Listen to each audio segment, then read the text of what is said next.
Dr. Hairin Anisa secara rasmi menubuhkan pusat ambulatory iaitu pusat rawatan pakar kanak-kanak ADA pada bulan November 2015.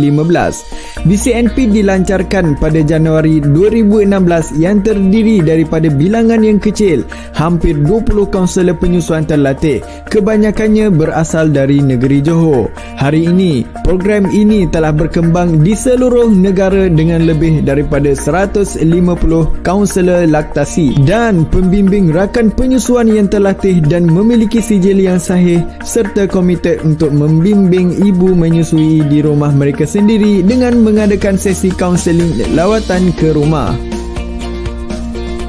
BCNP bermaksud Breastfeeding Counselor Networking Program.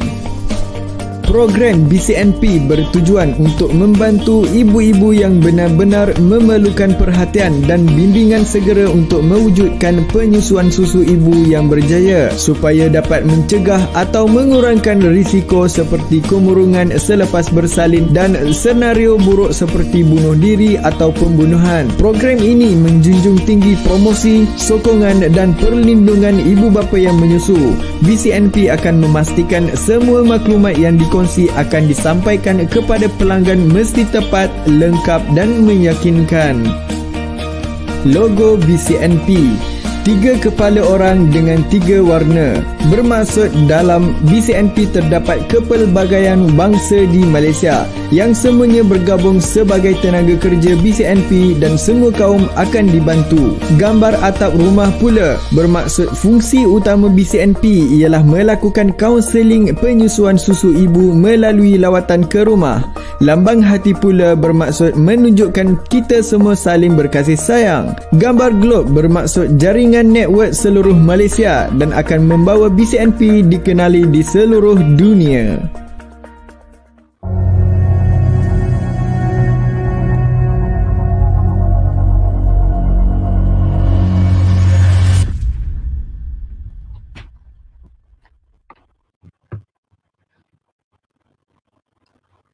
Assalamualaikum warahmatullahi wabarakatuh dan salam sejahtera semua. Apa khabar semua rakan-rakan seperjuangan kita dalam ni? Harapnya mak-mak semua sudah bertenang lah ya selepas seharian sibuk bekerja siang tadi. Yelah, kita balik rumah, uruskan anak-anak, lepas tu baru dapat duduk kan. So malam ni memandangkan malam minggu, jadi kita akan buat program ni secara santai-santai sahajalah ya. Okey, sebelum kita memulakan program pada malam ini, jadi saya ingin menjemput kawan-kawan semua untuk sharekan perkongsian kita ni ke timeline masing-masing, ke WhatsApp group supaya lebih ramai lagi yang akan dapat manfaat daripada apa yang bakal dikongsikan oleh penceramah kita pada malam ini. It's okay kalau kita tak dapat nak stay selama sejam pun, tapi sebab dia akan dirakam dan akan stay di FB Live BCNP, jadi kita akan tonton pada bila-bila masa sahajalah. Tapi sesiap digalakkan untuk kita stay sampai ke hujung program kerana di hujung nanti akan ada cabutan bertuah yang sangat menarik lah yang disediakan oleh pihak penganjur. Okey,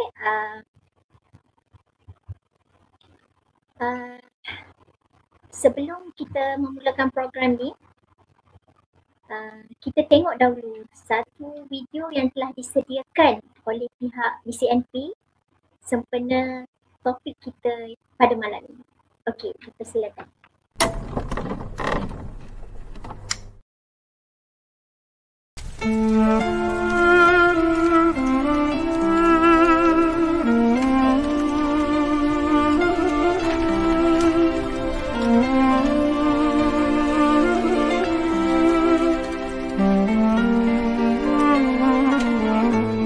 Alhamdulillah, cukup jugalah si Perahan nak bagi baby.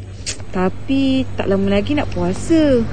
Alamak, orang kata nanti susu boleh drop pula bila time puasa ni. Aku nak sawa apa ya? Aduh, macam mana kalau aku tak larat nak berpuasa? Tapi selamat ke kalau aku sebagai ibu menyusu nak berpuasa? Macam mana kalau susu aku tak ada khasiat nanti? Macam mana baby aku nak membesar? Macam mana ni? Siapa orang yang aku nak tanya? Stresnya.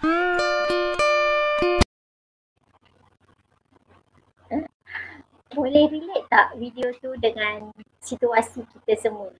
Saya rasa kita semua sama je. Itu je persoalan yang kita selalu bermain di fikiran lah bila tiba nak puasa kan. Okey, sebelum saya meneruskan majlis, izinkan saya kenalkan diri saya dulu. Saya Suriati Syamsuddin, pembimbing penyesuaian susu ibu di bawah program BCNP, dan juga selain pada itu, saya juga sebagai setiausaha kepada Persatuan Sokongan Penyesuaian Susu Ibu Hulu Langat.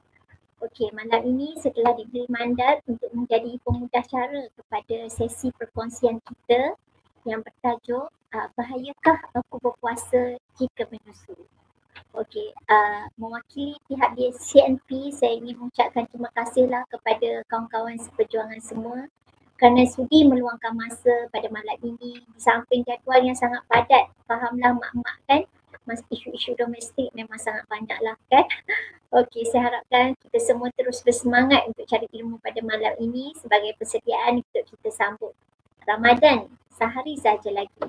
Bermaksud besok malam kita dah mula bersahur dan bertarawih kan. So semua dah sedia ke? Okeylah, sebelum kita pergi lebih jauh, saya ingin kupaskan sikit pada tentang tajuk kita malam ni lah. Tajuknya, bahayakah aku berpuasa jika aku menyusu? Okey, saya rasa persoalan ni kiranya macam persoalan global kepada ibu-ibu Muslim yang berpuasa.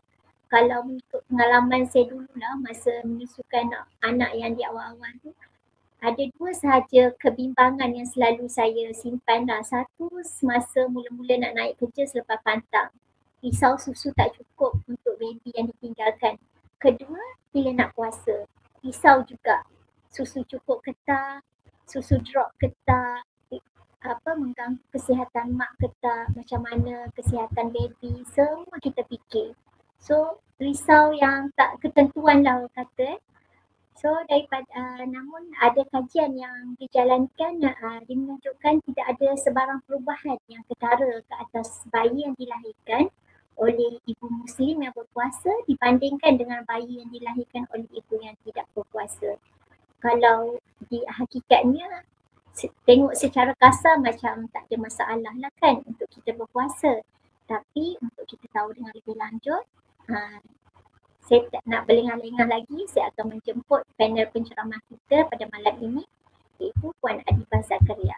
Tapi sebelum tu, saya nak bacakan dulu sedikit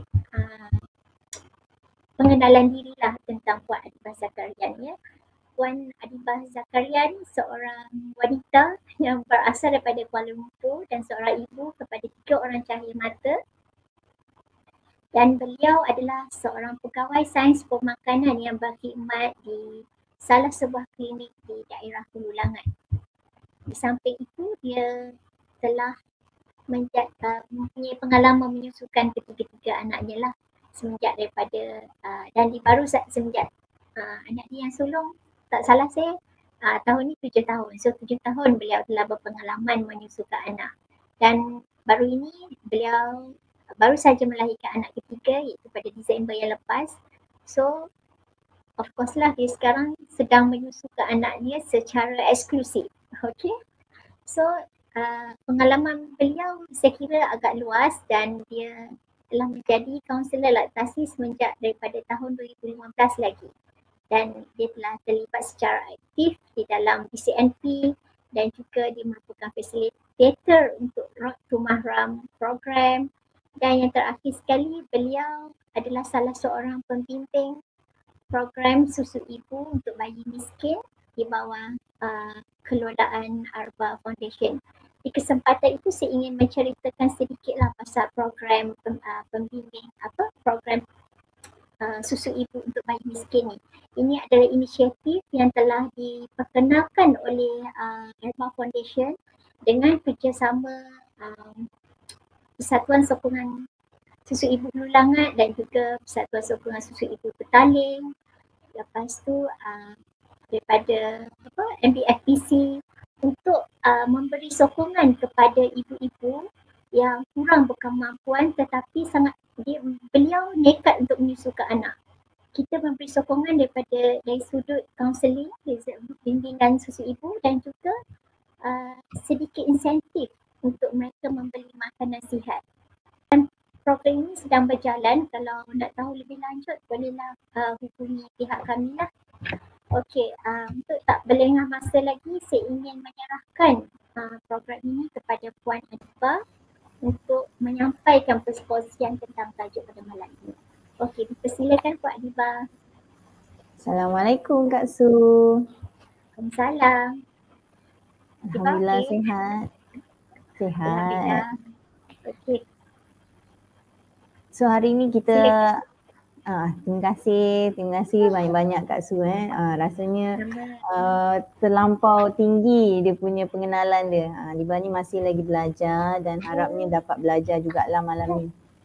Minta maaf lah semua sebabnya si kecil ni menyusu juga. So sambil-sambil menyusu kita bercerita tentang jika menyusu bahayakah aku berpuasa. Alright. Okay. So macam Kak Su cakap tadi, memang kebanyakan ibu kerisauannya dua je lah. Sama ada susu tak cukup selepas naik ke tengah sikit. Dia naik daripada bercuti pantang dan satu lagi adalah untuk berpuasa lah. Alright. Okay.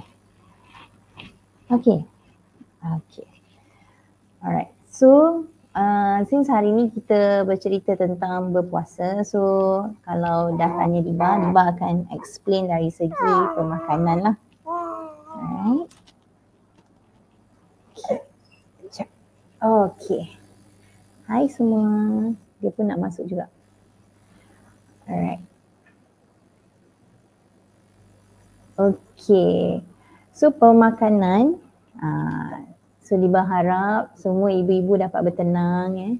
So bila masuk je bulan Ramadan, apa yang Diba suka sangat galakkan untuk ibu-ibu kita, make sure dia memang sentiasa bersahur. So bersahur ni memang sangat tough lah. Lagi-lagi kalau macam Diba baby kecil lagi, bila nak masak, bila nak makan. So make sure hari-hari memang dapat sahur lah. Walaupun kita kata mungkin sahur kita tu taklah sempurna. Sebabnya kalau tanya Diba mesti Diba kata nak suku-suku separuh. Tapi bagi Diba lagi bagus bersahur dahulu. Jangan dikirakan dululah kalau dapat makanan lengkap, itu adalah satu bonus lah, Alhamdulillah. Tapi kalau boleh jangan ditinggalkan langsung bersahur. Bersahur tu sangat penting untuk kita sentiasa bertenaga walaupun kita menyusu, bekerja dan katalah kalau di rumah kita masih lagi bertenaga untuk menjalankan aktiviti harian kita. So itu yang sangat penting lah. So bila kita dah bersahur, apa yang kita perlu fokuskan? Itu soalan yang perlu diperhatikan. Sebab ada macam-macam resepi untuk bersahur. So resepi mana yang sebenarnya sangat-sangat bagus untuk ibu-ibu, kawan-kawan kita yang sedang menyusu dan berpuasa. So yang selalu Diba suka sangat tekankan untuk ibu, sebenarnya masalah kita adalah kekurangan protein. So protein bukannya karbohidrat, make sure protein tu memang sangat bukanlah banyak tapi mencukupi. Kalau kita tengok recommended nutrient intake untuk ibu menyusu, memang kita kata mesti mencapai sehingga 71 gram satu hari. So kita kata memang sangat banyak lah. So bila sangat banyak, make sure that memang dia menghampiri 1 hingga 1,5 hidangan protein setiap kali kita bersahur. So bersahur ni mesti ada protein. Bukan kita fokus kepada makan nasi ataupun mungkin oat, terlampau banyak karbohidrat. Walaupun dia adalah karbohidrat kompleks, dia tidak memberi cukup tenaga, especially untuk menghasilkan susu ibu. Alright. So itu yang kita harap semua ibu-ibu faham. Walaupun katalah nanti sudah habis berpuasa, kita masuk bulan Syawal pula, masih sama perlu fokus kepada pengambilan protein tadi. Alright. Okay. So itu yang protein. So kalau karbohidrat masih lagi kita perlu. Jangan kata Puan Liba kata protein sahaja. So tak perlu ambil karbohidrat. Masih perlukan, cuma kita kata sama seperti satu suku lah. So suku ni kalau senang nak faham, kalau kita ada tangan, so dia adalah seperti satu genggam tangan. Alright, so that's how much you should have untuk protein, untuk karbohidrat tadi. So karbohidrat ambil agak-agak segenggam tangan lah. Don't worry, if let's say katalah sebab kita bersahur kan, so make sure that kita ambil protein tadi tu, kalau boleh satu tapak tangan dan tambah lagi separuh. So maknanya 1/2. Tu paling senang lah. Tak kisah apa apa jenis protein. Katalah protein kita mungkin hanya tahu saja, mungkin tempe saja. Tapi kalau cukup 1/2 tapak tangan, so dia tidak menjadi satu kerisauan. So dia boleh membantu.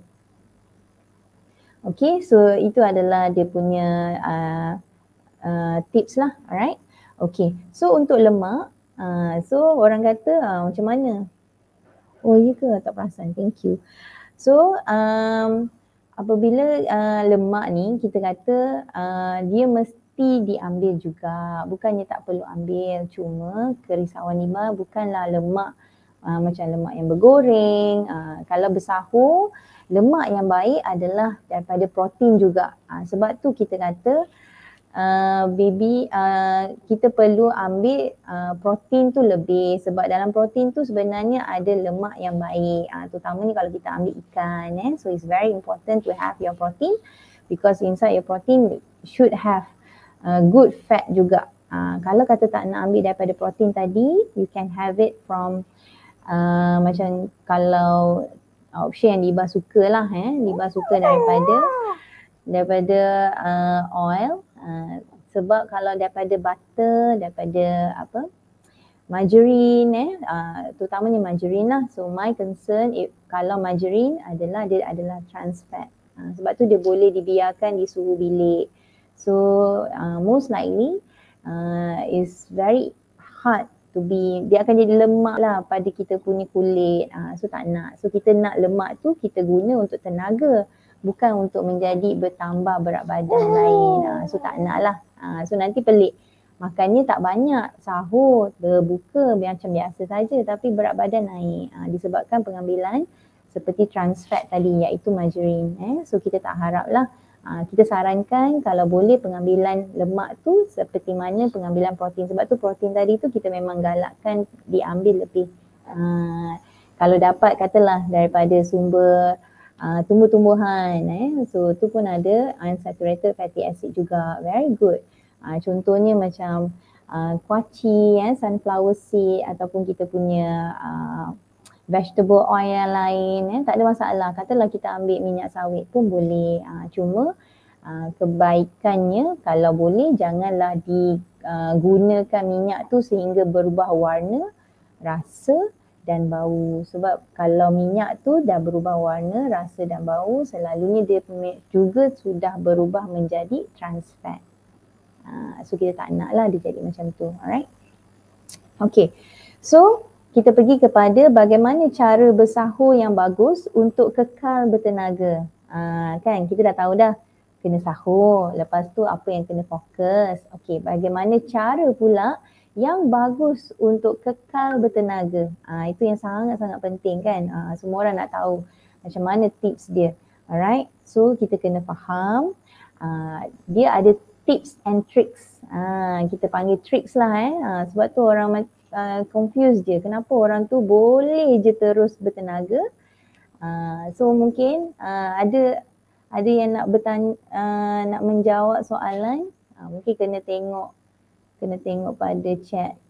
Mungkin boleh type kawan-kawan kita yang sedang menonton. Agak-agaknya cara bersahur yang mana yang boleh mengekalkan tenaga sampai habis.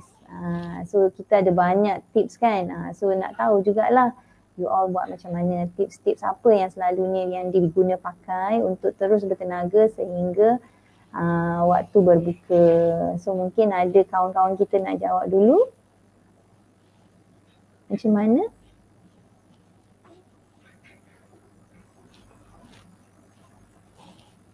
Tak ada. Okey. Macam mana ni? Ada tak yang menjawab soalan? Tak ada. Okey. Tak apa. So as we go along, so Diba akan explain a few tips So tips dia yang pertama, Dr. Hairin, thank you. Okay, so oat dan susu boleh juga So it's very good because I have protein dan juga dia ada carbohydrate. Very good, Doctor. Thank you so much for replying. Okay, so the tips dia, Puan Anis makan kurma. Okay, sebab dia adalah complete set of food. Sebab dia ada protein juga. Jangan terkejut, kurma ada protein, just a little bit of it. And then dia ada juga lemak. Dan dia, of course, dia ada carbohydrate. Alright? Okay. Ada lagi ke Kak Su? Sebabnya Diba ni tak nampak dekat chat tu macam mana. Lewatkan sahur. Lewatkan sahur. Alhamdulillah. Very good. Ni semua dah ada banyak tips dah ni. Dah pandai dah semua insyaAllah. Amin amin rabbana alamin. So kita dapat lebih baik puasa kita kali ni Okay. So Diba tambah sikit lah, kawan-kawan kita semua dah pandai, Diba tambah sikit je lagi. Alright, so adalah it's very good to try less on sweet. Kenapa kita tak nak ibu-ibu ni minum banyak sangat air manis ataupun makan makanan manis, especially masa bersahur. Sebab bila sahur ni dia ambil makan air manis, dia akan menyebabkan kita senang rasa haus. Itu daripada segi senang nak cakap lah, haus haus. So bila haus ni nanti kita akan mudah rasa letih. Tak bagus lah kan. So kita tak nak nanti kita baru je tengah hari dah buka periuk kat dapur kan. So kita tak nak jadi macam tu. Alright, so it's very good to try. Don't worry, slowly, jangan paksa diri. Katalah dah biasa kan, mesti pagi-pagi nak ada benda manis, especially Milo ke, teh ke, kopi ke kan. Tapi sebenarnya you can try slowly Alright, second one adalah caffeine So caffeine kalau boleh, caffeine ni dia ada banyak lah sumber-sumber caffeine Kita ada kopi, teh, kita ada Milo, cuma tak banyak lah. Milo tu paling kurang, tapi dia ada juga coklat. So tu adalah makanan-makanan yang mengandungi kafein. Alright. Dan selalunya makanan seperti produk terproses macam kek, kuih-kuih, so pun kena perhatikan jugalah, selalunya akan letak sedikit kopi juga kafein. So kenapa tak boleh? Bukanlah tak boleh. Nanti terkejut semua mak-mak kan. Itulah sumber segar orang kata. Kalau tak minum kopi ni jadi mengantuk je sepanjang hari. So sebenarnya terbaik. Kenapa? Sebab dia akan menyebabkan mudah kerap pergi toilet, buang air kencing. Sebab dia bersifat diuretik. So nanti dah kering pula kan. Baru je sahur dah asyik ke toilet je. Macam mana kita nak bertahan sampai habis ni kan. So memang bagus pergi toilet tapi tak adalah begitu kerap sebab dia akan menyebabkan dia lebih mudah dehydrated. So tak nak lah. So diberharap ibu-ibu faham, bukan kita saja nak kata jangan ambil kafein, jangan ambil air manis. Dia ada banyak sebab kalau boleh membantu berpuasa dengan lebih baik, berkualiti insyaAllah Alright, so yang seterusnya, tips yang seterusnya adalah kita akan lebih fokus kepada whole grain. Whole grain ni adalah karbohidrat penuh. So maknanya karbohidrat penuh ni dia ada macam-macam lah. Macam tadi Dr. Hairin kata oat, lepas tu kita ada beras perang ataupun mungkin kita boleh ambil serta-serta gandum. So mungkin itu adalah contoh-contoh yang boleh diberikan kalau katalah kita nak ambil makanan semasa sahur. Betul, fokus kepada whole grain. Dan satu lagi adalah sayur.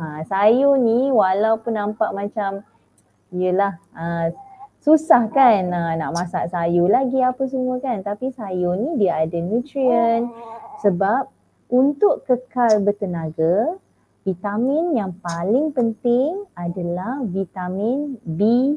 Kebanyakan kumpulan vitamin B lah, macam contoh B6, B9.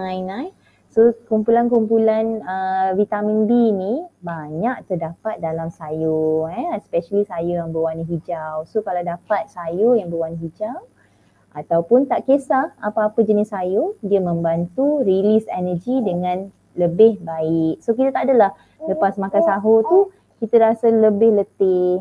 Kelakar lah kan, patutnya lepas makan terus bertenaga, ni lepas makan rasa letih. So kita akan terus bertenaga kerana kita mengambil vitamin yang mencukupi, sebab release energy is come from the vitamin B. So walaupun kita makan banyak whole grain tadi without the sayur, mungkin dia punya release energy tu agak perlahan dan menyebabkan kita sentiasa rasa keletihan. Okay, so tadi kita dah cerita, so apa lagi yang boleh, tips-tips lain? So tips yang lain adalah dengan minum banyak air kosong. Kenapa air kosong ni sangat penting? Sebab bila kita minum air kosong, apa yang berlaku? Kita punya penghadaman nanti, kita ada soalan daripada kawan kita Kak Su. Diva habiskan dulu. So Diva jawablah. Oh boleh terus jawab? Boleh je. Okay, thank you Kak Su. Sistem kan? Kalau ambil fine booster. Okay. So sebenarnya macam Diva cakap tadi lah, haus ni is most likely datang daripada macam contohnya minuman yang kita ambil lah. Contohnya kita ambil kafein, kita minum air yang berasaskan kafein ataupun kita minum air yang sangat tinggi kandungan gula dia. So dia akan menyebabkan kita lebih senang haus lah. Awak jangan cakap juga. Dia pun nak bercakap juga Kak Su. Mana ni? Pas ke sini. Dia dah turun dah, belum apa-apa lagi. Okay, so mungkin apa yang Diva boleh cadangkan pada kawan kita, Puan Naduha. Alamak, dia dah menangis pula. Kenapa? Nak ajak tidur ke? Ya.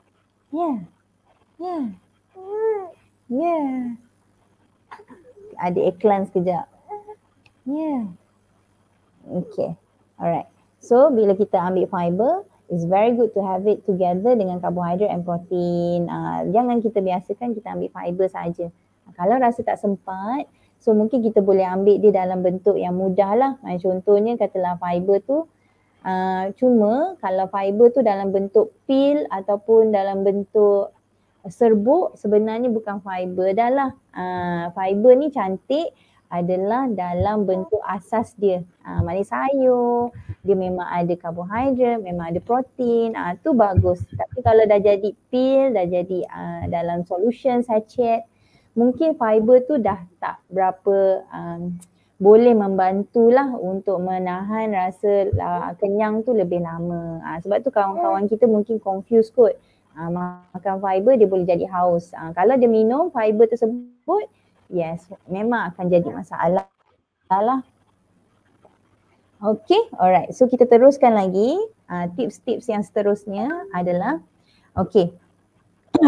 So tips yang seterusnya adalah kita kurangkan pengambilan makanan terproses. Terproses. Kenapa terproses ni? Terproses ni apa? Terproses ni macam contohnya kalau ayam tu dia bukan ayam. Dia dah jadi nugget, dia dah jadi hotdog, dia jadi sausage. So itu adalah makanan yang telah diproses.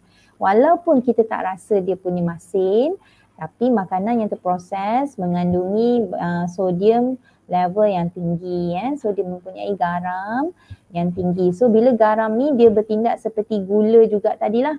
Dia akan menyebabkan senang rasa lapar, senang rasa haus. So orang-orang yang suka makan makanan yang terproses ni, dia akan cepat untuk rasa lapar tadi. Macam tu. Alright. So kita tak nak lah. Memang dapat protein, tapi protein daripada yang terproses ni agak rendah lah. Okey Diva, kalau protein tu kalau dalam macam Amway, Okay, sorry sebut produk kan. Macam tu ada sebab ada soalan ni daripada Puan Wafak Anis kan. Macam tu macam mana pula kalau protein yang dah proses juga? Alright. So macam ni, kalau kita bercerita tentang memanjangkan rasa kenyang. Kita bercerita tentang memanjangkan rasa kenyang kan? Okey. Kalau kita bercerita tentang memanjangkan rasa kenyang, biological value yang tinggi sangat bagus. Kalau macam mana nak tahu dia tinggi atau rendah? Dia bergantung kepada degree of protein tadi. So maknanya degree protein ni contohnya kalau ayam, dia adalah first degree protein. So biological value dia sangat tinggi. Kalau dia dah jadi macam sampai suplemen protein, so selalunya biological value dia dah rendah. So bila dia rendah, untuk bertahan sehingga petang agak susah. Tapi kalau katalah nak increase protein intake, kita bercerita tentang protein intake, why not? Tak ada masalah. Tapi sayanglah mungkin kita sama je lah rasanya, kita akan cepat rasa lapar. Mungkin bagusnya bila kita ambil berbuka ataupun kita ambil masa moreh, tak ada masalah. Tapi untuk bersahur, cuba try lah. Kalau dah tak sempat sangat, tak apalah. Asalkan ada ambil sahur. Cuma jangan biasakan lah sebab takut nanti kita, sebab tadi macam Kak Su cakap lah, kerisauannya cukup tak susu untuk anak kita semasa menyusu, masa berpuasa. So itu kerisauan Diba juga. Tapi insyaAllah kita doa banyak-banyak, insyaAllah akan cukup lah. Alright. Okay. Ada satu lagi ni masih berkisar tentang protein juga. Apa tu? Kalau susu, daripada soalan daripada Aklan Haziq, adakah susu untuk ibu menyusu membantu peningkatan amount penghasilan susu ibu? Alright, okay. So very good question. So sebenarnya susu juga adalah protein. Susu juga, Encik Aklan wah baguslah kita punya bapa-bapa pun dah berminat, Alhamdulillah. Alright, so susu juga adalah protein. Betul lah Kak Su kan? Alhamdulillah, banyak dah bapa-bapa join dah. Itulah, Alhamdulillah. Okay. So memang boleh membantu meningkatkan amount penghasilan susu ibu. Cuma bukanlah susu tu adalah satu-satunya bantuan. Kalau boleh bantu isteri Encik untuk dapatkan protein yang cukup juga. Bukan hanya dari susu. Tapi memang boleh membantulah sebab susu mempunyai protein. Sebab susu itu adalah protein. So memang ibu-ibu yang menyusu, tak kisahlah sedang berpuasa atau tidak, perlu cukupkan pengambilan protein. Sebab pengambilan protein terutamanya untuk bayi yang berusia bawah 6 bulan memang sangat tinggi. Kalau dia dapat telur sebiji pagi, tengah hari yang mungkin kita katalah makan berbuka nanti, ada lagi kalau dapat daging ke ayam ke, tu sangat bagus.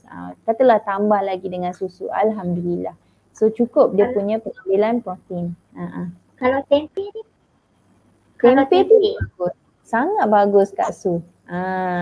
Campurkan dengan ikan, lagi cantik. Ada DHA, ada AA, terus anak jadi pandai.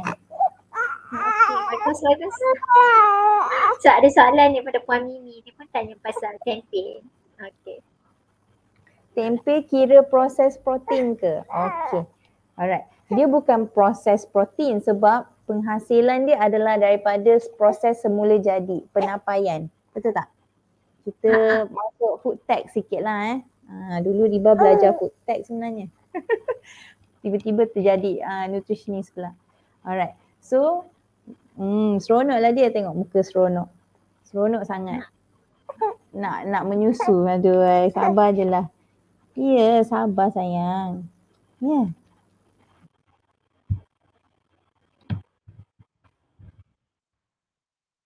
Kita bagi masa, kita bagi ruang untuk baby sekejap.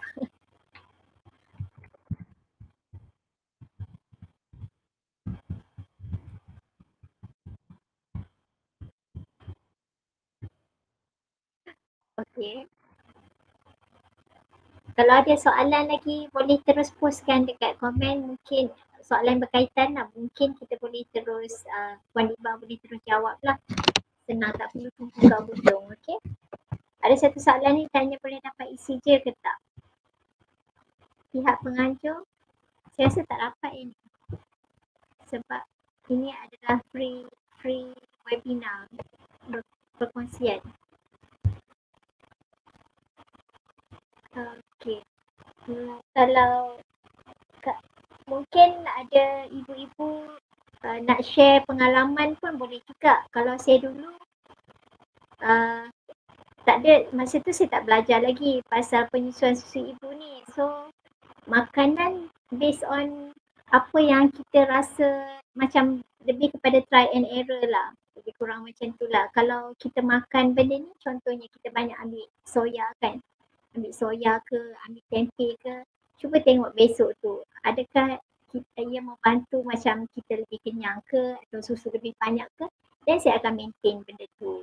Kadang-kadang ada juga kalau macam Puan Diba cakap tadi lah, pengambilan manis semua. Kita biasa kan kalau nak buka puasa kita selalu craving pada benda-benda yang manis kan.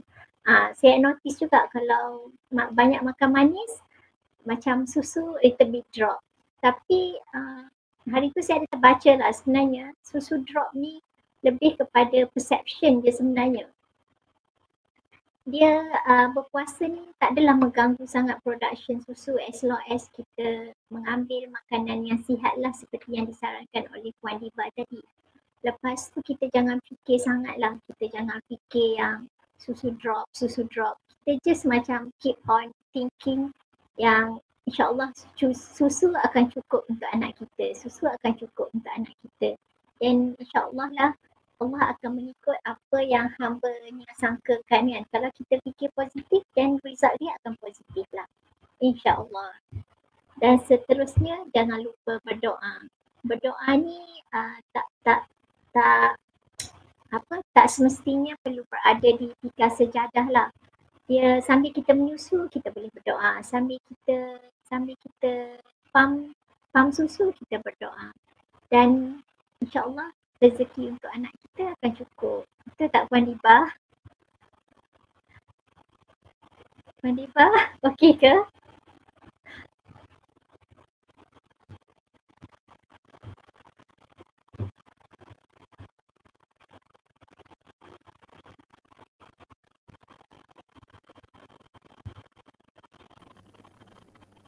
Okey.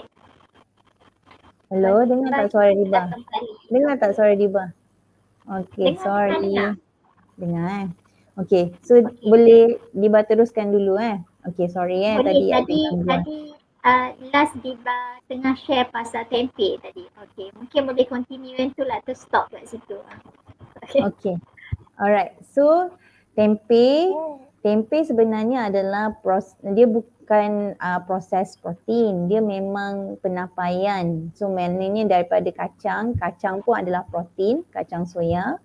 So dia memang protein lah, cuma dia telah berubah dari bentuk sebab kacang soya ni dia ada bahan yang kita tak nak. So bila kita buat penapaian, so memang protein yang dapat daripada soya tu adalah lebih baik lah berbanding dengan protein sebelum tu. Ini susah lah nak Diba cerita detail, tapi sebenarnya kalau boleh kurangkan pengambilan soya. Ni bukan disebabkan oleh berpuasa ke tak berpuasa, ni lebih kepada untuk mengurangkan masalah kekurangan zat besi. Kalau ada ibu-ibu yang terlampau suka minum soya ataupun banyak mengambil soya, so mungkin kalau tak ada masalah tak apa, tapi kebanyakan mereka mengadu letih, penat sebab dia menyebabkan kurang penghasilan sel darah merah. So mungkin kita tengok macam mana kita makan juga. Itu kadang-kadang ada perbezaan lah tempe dengan kacang soya tadi. So ada soalan lain lagi nampak ni Kak Su? Dia masih kepada tempe, ditanya ada cara yang sesuai ke nak masak tempe atau makan mentah macam tu ke? Dia sebenarnya kalau kita bercerita tentang mikrob, kan prebiotik kita panggil. Prebiotik ni adalah mikroorganisma yang baik yang bagus untuk penghadaman. Itu adalah probiotik. So dalam tempe memang ada. Kalau kita bercerita tentang probiotik, it's very good to not fry it lah. Memang tak galakkan untuk goreng, especially yang deep fry. Itu cadangan Diba lah, saranan Diba. Kalau kita bercerita tentang protein, kalau kita bercerita tentang protein sahaja, masakan tapi terpulang mana-mana yang ibu selesa. Sebab ada ibu dia ada dia concern tentang probiotik anak dia. So mungkin tak perlulah begitu panas masakan tempe tadi. Kalau kata ada orang tu dia tak nak pun probiotik ni, dia just nak makan rangup-rangup pun tak ada masalah. Dia cuma dapat protein sahaja. So kita tengoklah apa yang kita nak. Iya, kenapa ni sayang? Awak ni tak memberi kerjasama ke? Okey, Bolehlah, Diba, kejap je, dah nak habis dah. Diba, kalau kita nak elakkan dehydration, macam mana ya? Dehydration, okay. So this is very good question. Terima kasih Kak Su, Diba suka sangat soalan ni. So dehydration, okay, dehydration ni macam Diba cakap tadi, sama ada kurangkan pengambilan makanan yang tinggi gula, tinggi garam, dan kalau boleh kurangkan juga pengambilan minuman yang berkafein. Okey, tu satulah untuk kurangkan dehydration tadi. Lepas tu sebaik-baiknya kita punya macam sahur ataupun kita punya berbuka banyakkan yang berkuah. Kalau boleh lah berkuah, itu lebih baik. Kalau kata tak boleh juga makanan berkuah, make sure 1 gelas sebelum ambil sahur, 1 gelas selepas ambil sahur, lepas tu nanti berbuka 1 gelas, 1 lagi gelas air kosong, lepas tu nanti nak lepas semayang maghrib 1 lagi gelas dan ambil makanan berat, lepas ambil makanan berat 1 lagi gelas dan mungkin lepas tarawih kita minum lagi 1 gelas. So dia akan dapat at least 2, 4, 6, lebih kurang lah. So nanti in between in the middle of the night, so mungkin lagi 2 gelas macam tu. So tak ada masalah juga. Cuma kalau rasa susah nak minum air sekerap itu, mungkin dalam makanan kita lebihkan banyak kuah dan kurangkan makanan yang tinggi garam, tinggi gula dan kafein tadi. So tu yang paling penting lah. Kalau boleh 6 hingga 8 gelas. Siap semua orang berkira kan berapa gelas yang tu. Ada 6 hingga 8. So boleh cuba. Boleh berenggang dengan botol air lah bulan puasa. Sebaik-baiknya tak apa, kalau rasa susah kita buat sebelum dan selepas makan, insya-Allah. Boleh. Kita yakin boleh. Insya-Allah Kak Su. Okey, Diba ada satu lagi soalan saya rasa Kak Su rasa macam berkait rapat kan. Puan Jenny tanya, jika ibu menyusu amalkan diet suku-suku separuh, adakah ianya boleh beri kesan pada puasa ibu cepat lapar? Wah, Macam mana Kak Jenny ni soalannya. Okey. Nanti baju tak beraya tak muat. Okey.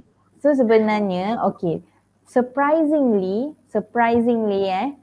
diet suku-suku separuh dia tak memberi kesan maknanya kalau kata kesan susu drop, Diba faham ni macam susu drop jugalah cepat lapar and everything.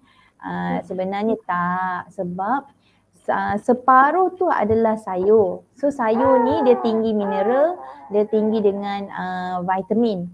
So dia akan memanjangkan rasa kenyang tadi, very long, and then dia ada fiber.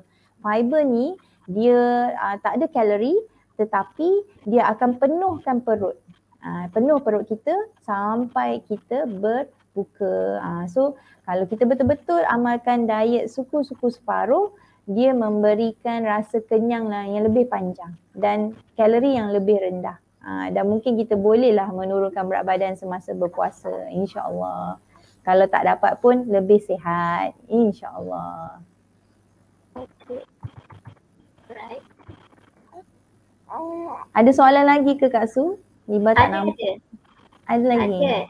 Lagi satu soalannya, protein dari yogurt okey ke?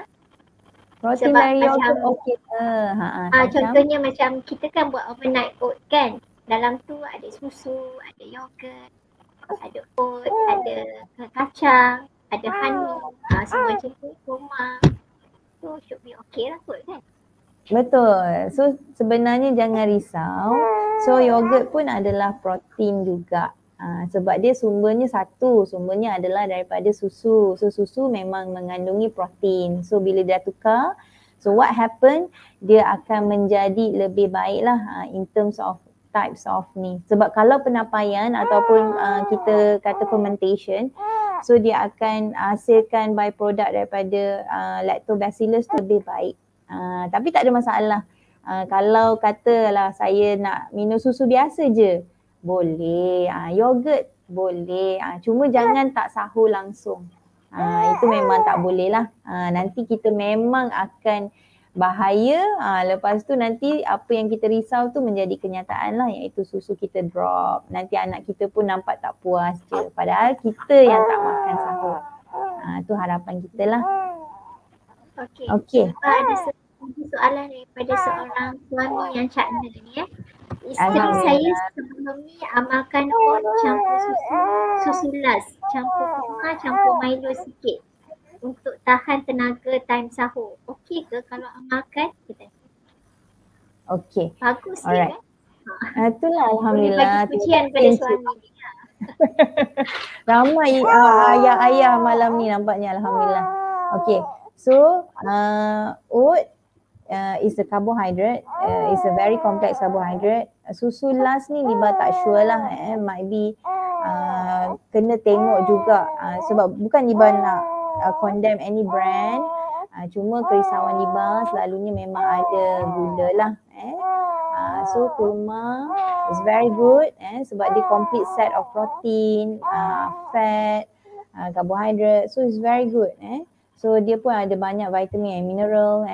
Cuma kat sini yang Liba tak nampak, why not kita try kalau kata protein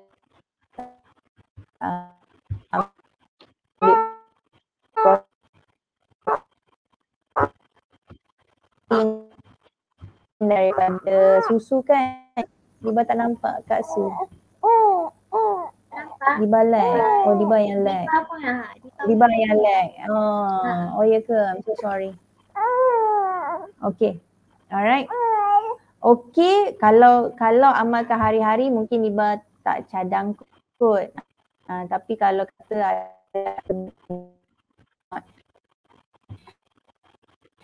cuma sebab bertahan sehingga berbuka dan hasilkan susu yang baik kepada anak kita. Mengapa boleh diamalkan, cuma kalau boleh tengok pada kandungan gula dalam Milo dan susu las tadilah. Sebab kalau banyak sangat gula, dia akan efek juga pada penghasilan susu ibu. Tu kerisauan Liba lah. Kalau boleh lah kita cuba mana yang baik. Okey Kak Su, ada soalan lagi? Setakat ni Maria nampaknya malam ni. Tak sangka. Itulah Alhamdulillah. Saya perasan kalau topik bulan puasa masih sejuk, macam Kak Su cakap lah kan. Dia sangat-sangat macam menarik lah untuk kita tahu lebih lanjut kan.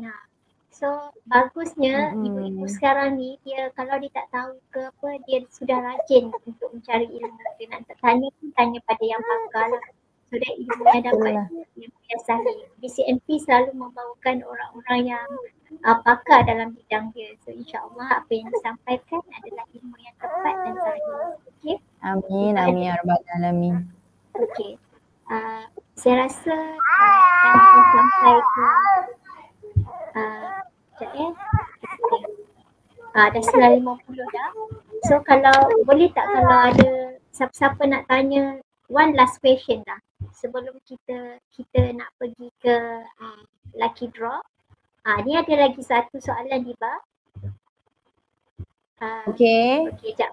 Setuju soalan dia daripada Puan Nur Naduha. Dia kata boleh tak almond milk di blend dengan kurma? okay. Ni Liba faham untuk sahur lah kot kan. Kalau sebabnya kita bercerita tentang sahur banyak ni.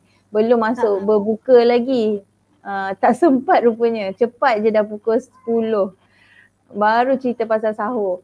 Tak Okay. pun mungkin boleh dibahas cerita secara ringkas sahaja untuk sahur so that kita punya viewer dapat better idea lah apa yang nak di-prepare untuk berbuka. Okay.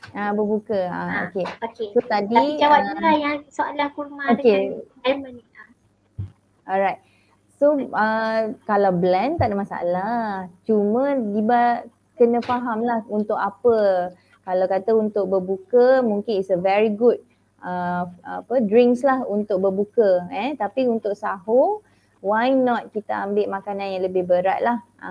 So Diba rasa ini adalah snack yang lebih baik untuk berbuka puasa. Tu cadangan Diba lah. So sebabnya dia ada susu, dia ada kurma, so sangat bagus untuk membuka setelah seharian berpuasa. Itu cadangan Diba lah. Tapi kalau kata tak sempat nak buat untuk bersahur, Diba cadang mungkin ambil ada sayur-sayuran yang lain ataupun protein yang lain. Sebab tak cukup susu daripada almond tu dia tak lengkap. Sebab tumbuh-tumbuhan punya protein dia tak sama macam protein daripada haiwan. So memang tak cukup lah hanya sekadar daripada susu almond sahaja. Lepas tu kurma pun daripada tumbuh-tumbuhan. So dia tak cukup lah. Itu cadangan Diba. Terpulang kepada ibu untuk ambil atau tidak. Okey Kak Su. Okey, Diba macam yang tadi Diba cakap, Diba nak share secara ringkas apa tips berbuka. Okey, so tips berbuka sebaik-baiknya memang tak boleh lewat lah. Sebaik-baiknya paling cepat lagi bagus. Sebab kita dah berpuasa lama, kita perlu release untuk dapatkan tenaga tu dengan cepat. So macam contoh tadi kawan kita bagi cadangan almond milk di blend dengan kurma adalah salah satu contoh yang baik untuk berbuka puasa. Jangan diambil sesuatu yang contohnya terus start dengan nasi ayam, nasi tomato, dia akan menyebabkan badan kita terkejut lah. Tiba-tiba makanan kita setelah 13 jam berpuasa adalah sangat berat untuk diproses dan menyebabkan kita rasa terus letih.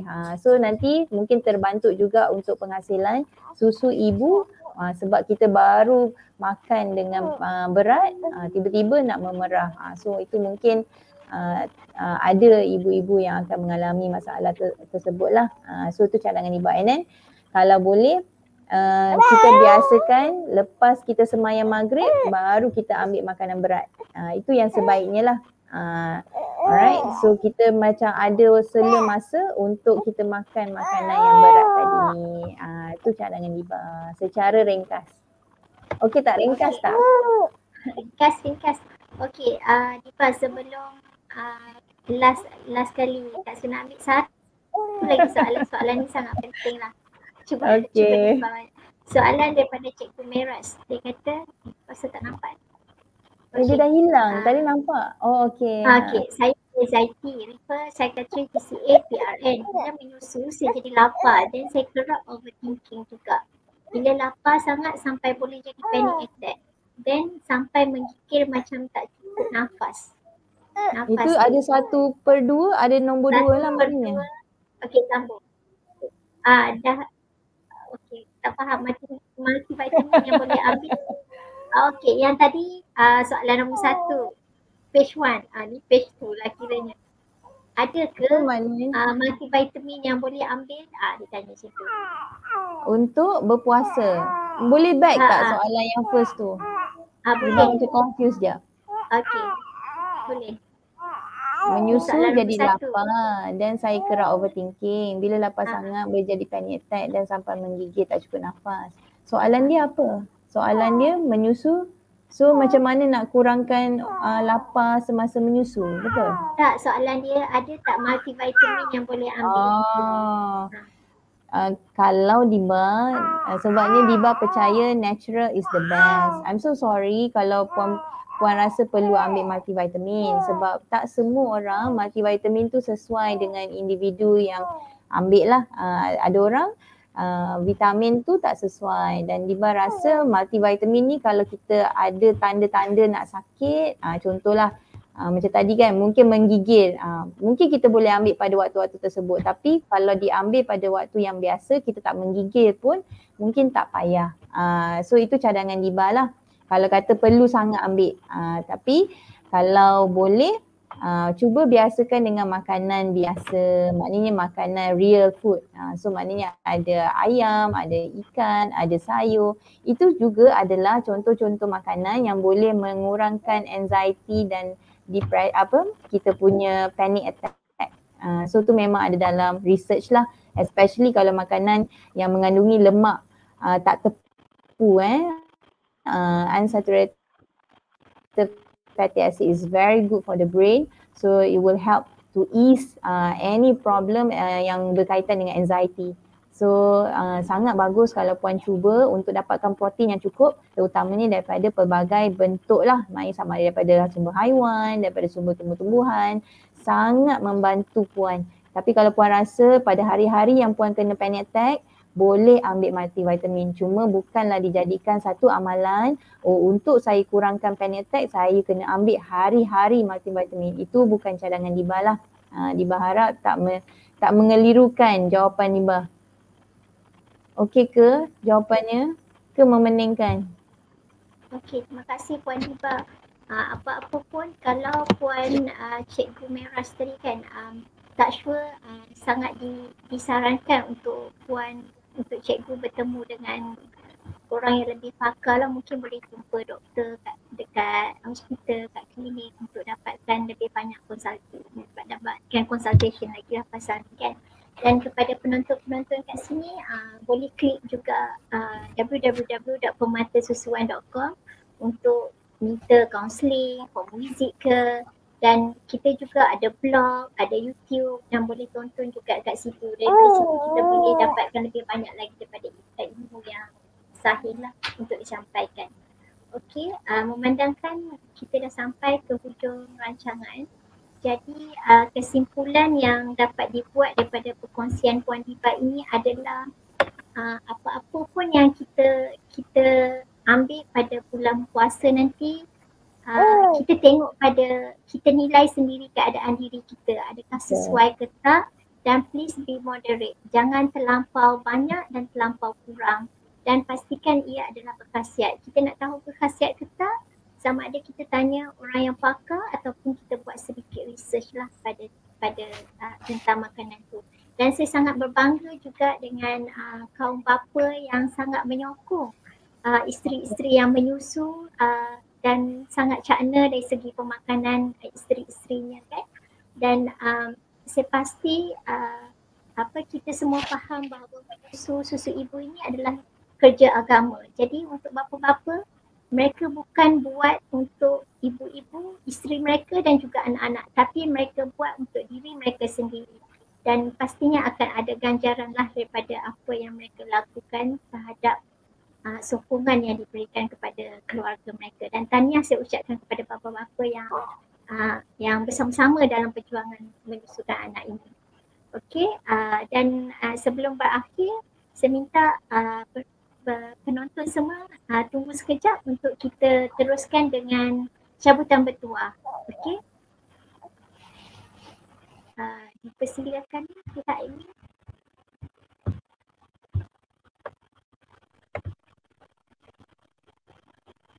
Terima kasih Puan Diba. Boleh tunggu kejap lagi, nanti kita ambil gambar.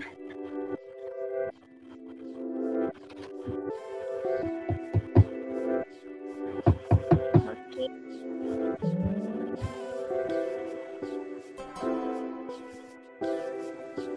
Okey, pemenang dia Nur Ashikin Jamaluddin. Okey, tu pemenang pertama.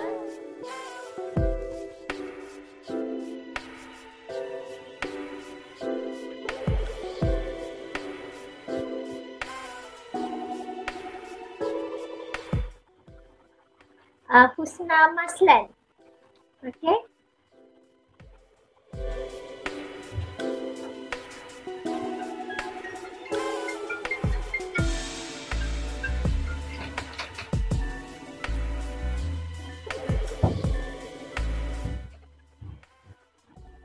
Wan Amalina Atira.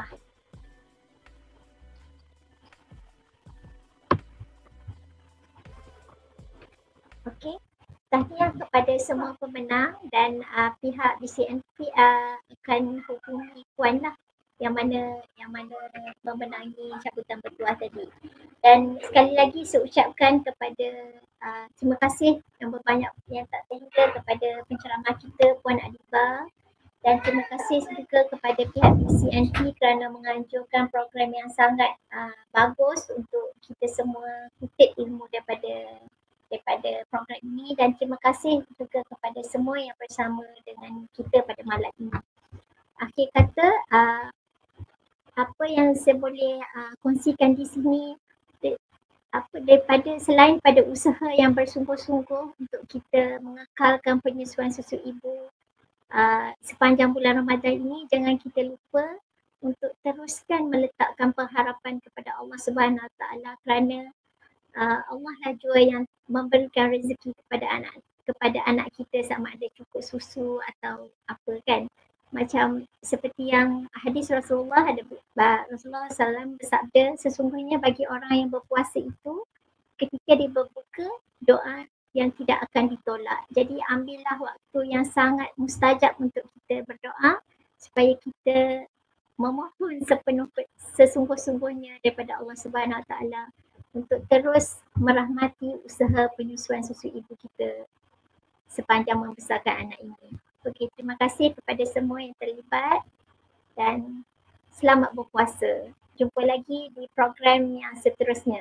Dan saya difahamkan kita akan bercuti sepanjang sebulan untuk memberi laluan kepada kita semua mempertingkatkan lagi amal ibadah. Semoga kita puasa tahun ini menjadi puasa yang terbaik yang pernah kita lalui sepanjang hidup kita.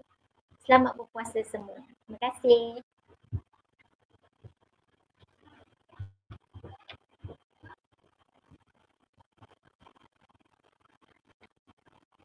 Okey, yang terakhir jangan lupa tolong scan ya untuk borang maklum balas. Kami sangat mengharapkan kalian semua untuk isikan borang maklum balas untuk kami mempertingkatkan lagi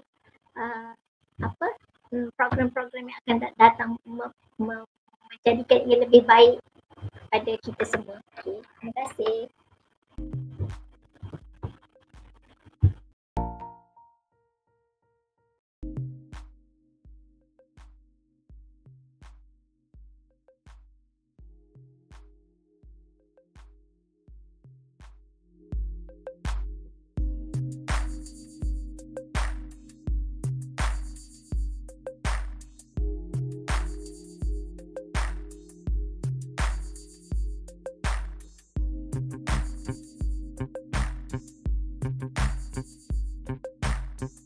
Thank you.